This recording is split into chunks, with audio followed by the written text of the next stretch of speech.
Medium hanggang XL, ang bust size hanggang 44. Parang 3/4 yung haba, kaya gandang-ganda ako. And then, Madam, she long back po yan. Ganyan yung style niya, Madam, oh. Pagalon. Pahaba. Ayan, oh, diba? Ganyan yung style. Oh, napakaganda.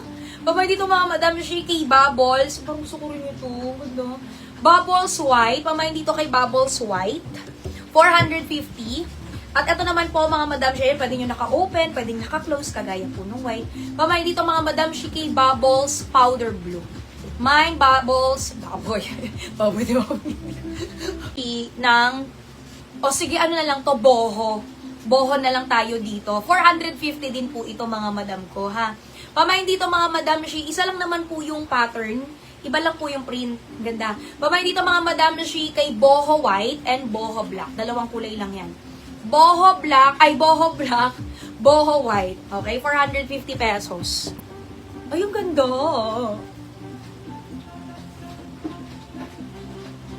Pamain dito, mga Madam Shea, Bubbles White.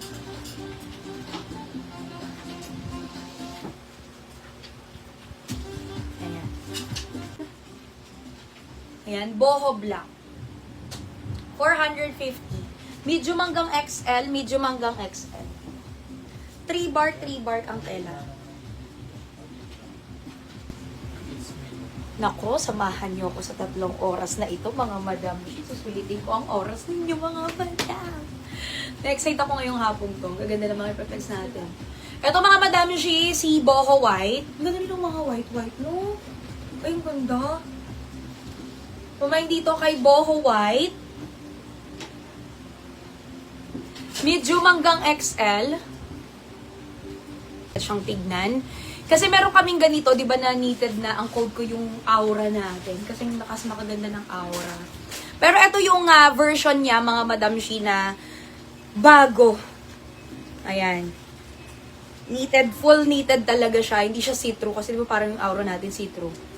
Ayan, full knitted dyan na ganyan, mga Madam Shea. Ang nagustuhan ko dito is mahaba yung blouse. Lalo kung di kayo mahilig sa mga medyo crop top.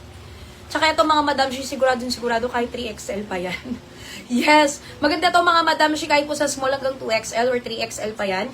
Tsaka kasi ito, kaya sinasabi ko, first time ko lang minsan magsabi na hanggang kaya hanggang 3XL, ha. Kasi ito, mga Madam Shea, yung knitted na very confident ako na kahit iganyan po natin, hindi lumilinaw yung knitted. May mga knitted kasi naman medyo manipis lang talaga, na ang kaya lang hanggang XL, hanggang large. Pero ito, mga Madam Shea, sa ganda ng knitted niyan, firm na firm kasi yung knitted niya. Tapos sobrang lambot pa, kaya talagang sobrang nai-stretch siya. Pero hindi lumilinaw, ayan, mga Madam Shea. Tsaka dito yung part niya para nakakapayat, no? Ganda, oh. Grabe, di ba? Tapos, mga Madam Shea, wala yang kahit... Pamain dito kay Ara Mauve. Ito yung mga knitted po na halos 500 plus po yung mga ganyan. Lalo pag ganyan kaganda po yung knitted. Bibigay ko lang sa inyo ng 399. Halos dito nyo lang makukuha ng 399 po yung mga ganyan. Sobrang ganda na po ng knitted niya. Double check ko lang, Madam, baka may maiwan tayong kulay dito.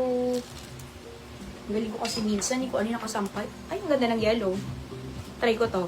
Ang ganda na pagka-yellow nito. Pamain dito, mga Madam Shea, kay Honey. Pamain dito kay Ara Honey. Open na lang na. Tapos, maganda rin tong pantakin. Kaya nga rin mahaba yung dulo niyan, eh. Kasi pag gusto niyo siyang itak-in sa mga high waist na ganyang mga pants, maganda siyang tignan. Madam. Diyan nyo makikita kung maganda ang knitted talaga. Ha? Kung malinaw, kung manipis. Ayan, diba? Kahit sobrang fit na sa akin yan, no? Hindi nyo makikita malinaw yan. Pamain dito, mga Madam Shea, kay Ara White. Tsaka yun, sobrang stretchable, hanggang 3XL. Hindi numinipis yung knitted. Maganda sa morena si Ras, maganda sa maputi, at nakakaputi pa talaga yung kulay niya. Ara Ras. Yung ibang mga knitted natin, wala, no? Oo nga, ito lang yung may mauve kami, may rust kami. Ayan, kunyari nakatakin, ha? Para makita nyo pag nakatakin. Diba? 390 pesos na lang yun sa mga nakalima niya. Pamain dito, mga Madam Shea, kay Ara Black. Ayan, mabenta yung black ko niyan. Kasi natin mo, di ba may mga embossation? May mga pa-emboss na kasi siyang ganyan, kaya maganda siyang tignan sa black. Mga hindi lang siya plain, pero kitang-kita yung mga design niya. kahit black yan. Pamain dito mga Madam Shi kay Ara Black. 399 pesos. Sige po, bago natin i-flex yung pants na napakaganda, basahin mo